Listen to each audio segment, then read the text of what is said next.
Yaorana Yamaeva dans cette nouvelle année 2026. Je pense que je crois au signe du destin parce que c'est ce qui m'a menée jusqu'ici. J'ai écouté mon entourage, j'ai écouté toutes les personnes qui en fait m'ont poussé à faire un jour cette belle aventure Miss. J'ai cru en leurs paroles plus qu'en moi-même et ça m'a menée jusqu'ici. Après j'ai vu plein de petits signaux qui petit à petit m'ont fait franchir des étapes.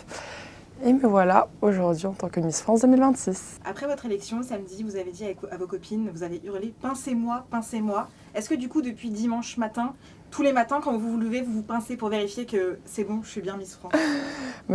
Tous les matins, oui, j'ai l'impression de planer. J'ai un peu vu que tout s'enchaîne, tout va très vite. Même là encore aujourd'hui, j'ai pas l'impression que c'est vrai tout ce qui se passe, dans le sens où je suis un petit peu en pilote automatique.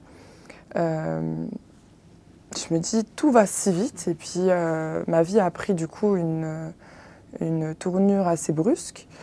Mais je fais au mieux, je m'adapte au mieux à ce nouveau train de vie, à ce nouveau rythme de vie qu'est Miss France. Vous nous aviez dit que votre petite manie, c'était de mettre 10 réveils le matin pour vous réveiller parce que vous aviez un sommeil hyper profond. Du coup, maintenant, depuis que vous êtes Miss France, il faut 20 réveils pour vous assurer que vous êtes debout, vu le niveau de fatigue? Effectivement, alors je me réveille tous les matins avec la pire alarme au monde. Vous savez, l'alarme qui fait bien le truc bien fort parce que en fait, c'est vrai que j'ai un sommeil très lourd de base. Mes copines pourront en témoigner. Je pense que je tiens ça d'un de mes parents. Mais oui, c'est vrai que j'ai un sommeil très lourd et j'ai besoin de beaucoup de réveils le matin pour me réveiller parce que le bruit ne me dérange pas, la lumière ne me dérange pas. Quand j'ai envie de dormir, je dors. Et le souci, c'est que voilà, pour sortir d'un sommeil profond, c'est pas évident. Et surtout, quand on cumule un petit peu la fatigue, on s'endort beaucoup plus profondément et beaucoup plus facilement. En vrai, je pense qu'on n'est jamais prête à devenir Miss France, surtout à mon jeune âge, 23 ans, je suis une jeune femme.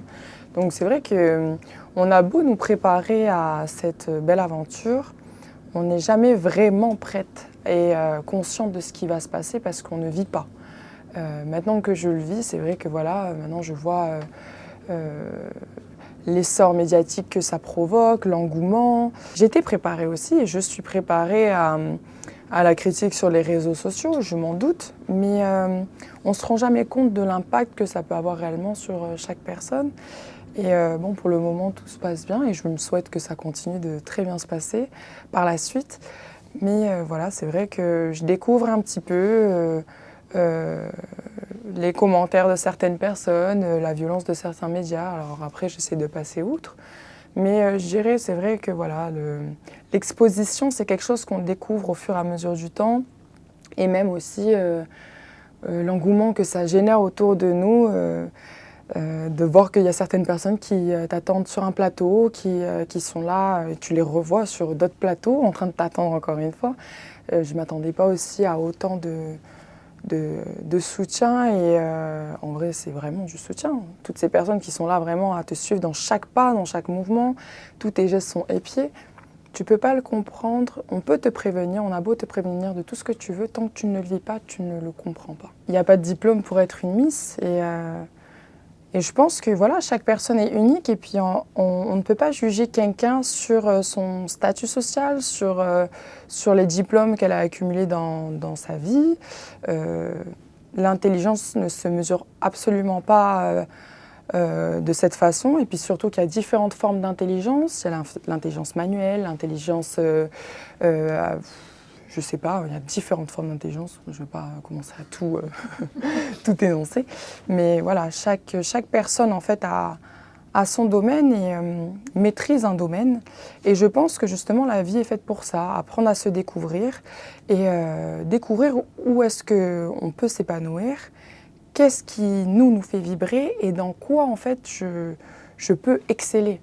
Parce qu'un artiste ne maîtrise pas du tout les mêmes domaines que quelqu'un qui maîtrise les maths, que quelqu'un qui va être dans la littérature.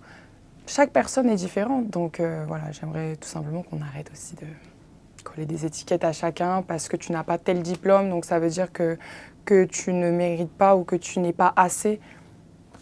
Chaque personne a son domaine et maîtrise son sujet.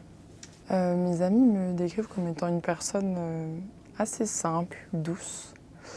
Ça me touche beaucoup d'ailleurs quand ils me disent ça, parce que je me vois. Je pense on n'arrive pas à s'auto-décrire, hein, mais ça me touche quand on me dit que je dégage beaucoup de douceur. On me décrit aussi comme étant assez posée, très fun aussi. Je peux beaucoup rigoler si j'en ai envie. Après, bon, bien sûr, on reste sérieux, hein. Et très bienveillante parce que j'ai toujours eu cette règle d'or de fais aux autres ce que tu aimerais qu'on te fasse et ne fais pas aux autres ce que tu n'aimerais pas qu'on te fasse. Vous avez grandi une grosse partie de votre vie en métropole, donc dans le Gard. Il y a aussi une période en Nouvelle-Calédonie. Et puis, il y a 2 ans, vous êtes revenu dans le Fénois. Et c'est là où votre parcours me rappelle celui d'Angélique. Parce qu'Angélique, elle a grandi en banlieue parisienne. Oui. Et pareil, pendant la pandémie, elle a eu un déclic et elle s'est dit, en fait, j'ai plus envie de vivre ici. À Tahiti, vous reprenez tout de zéro. C'est-à-dire qu'il faut tout refaire, sa base d'amis. Il y a forcément de la famille là-bas, mais... Comment ça se passe quand on a 21 ans C'est ça. Et qu'on se retrouve à 16 000 km de chez soi? Ça a été un vrai challenge pour moi, dans le sens où, à 21 ans, j'ai décidé de quitter en fait mon petit confort. Bien sûr, j'avais aussi des appréhensions quand j'ai mis en pause mes études pour prendre une année sabbatique. En fait, je sentais vraiment que j'en avais besoin, que j'avais besoin de ce retour aux sources. Je disais que j'avais besoin de me ressourcer, et puis d'en apprendre plus sur mon identité polynésienne parce que les études de psychologie m'ont aussi permis un petit déclic à ce niveau-là, d'apprendre vraiment à me connaître avant de me lancer dans un grand parcours qui va me déterminer en termes de profession. Avant de se lancer vers un métier, il faut d'abord savoir qui on est et savoir ce qu'on veut dans la vie et ce qu'on veut vraiment en fait. Et pour mon cas, du coup, j'ai fait une petite pause, j'ai fait OK. Je maîtrise déjà tout le côté européen. Maintenant, j'aimerais retourner en Polynésie française. Alors quand je suis arrivée là-bas, je connaissais personne, sauf ma famille. Et je me suis juste laissée porter par l'expérience parce que je voulais tout simplement au début rester 1 an et puis potentiellement rentrer. Et finalement, j'ai rencontré beaucoup de personnes. J'ai fait plein de très belles rencontres qui m'ont en fait ouverte sur plein de belles expériences. Et les copines que je me suis faites aussi m'ont elles-mêmes poussée à faire l'aventure Miss Tahiti. Et après, voilà, j'ai commencé à travailler là-bas. J'ai développé une expérience professionnelle et puis je suis restée. Et je me suis vraiment épanouie dans ce rythme de vie polynésien qui m'a beaucoup nourrie. Et aujourd'hui, voilà, je suis fière de porter cette empreinte polynésienne et d'avoir renoué avec mes racines. Samedi, après l'élection, vous avez évidemment parlé de votre cause de cœur, mettre en lumière la santé mentale. Et il y a une phrase que moi j'ai trouvée importante.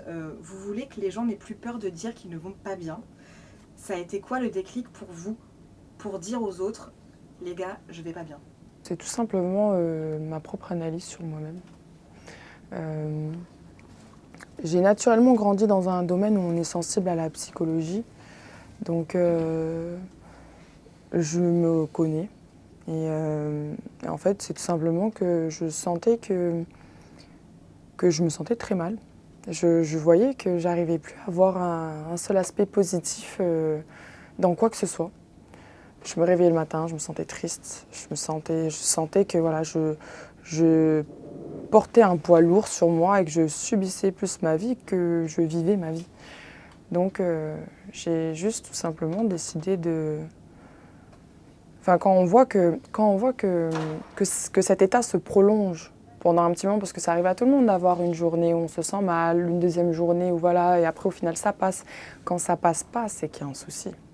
C'est que là, on a peut-être besoin d'une aide extérieure. Et j'ai tout simplement demandé l'aide à mes parents, parce qu'avec mes parents, il n'y a aucun tabou.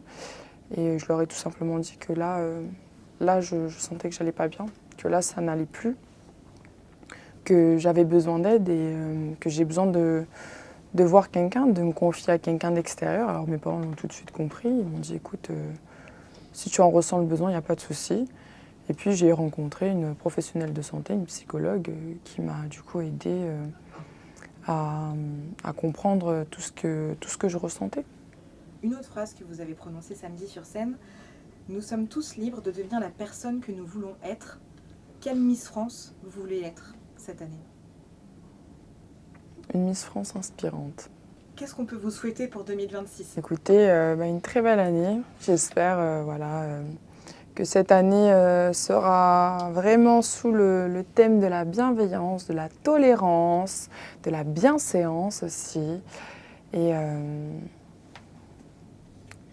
J'espère faire de mon mieux tout au long de cette année pour faire briller ces belles valeurs et celles du respect surtout.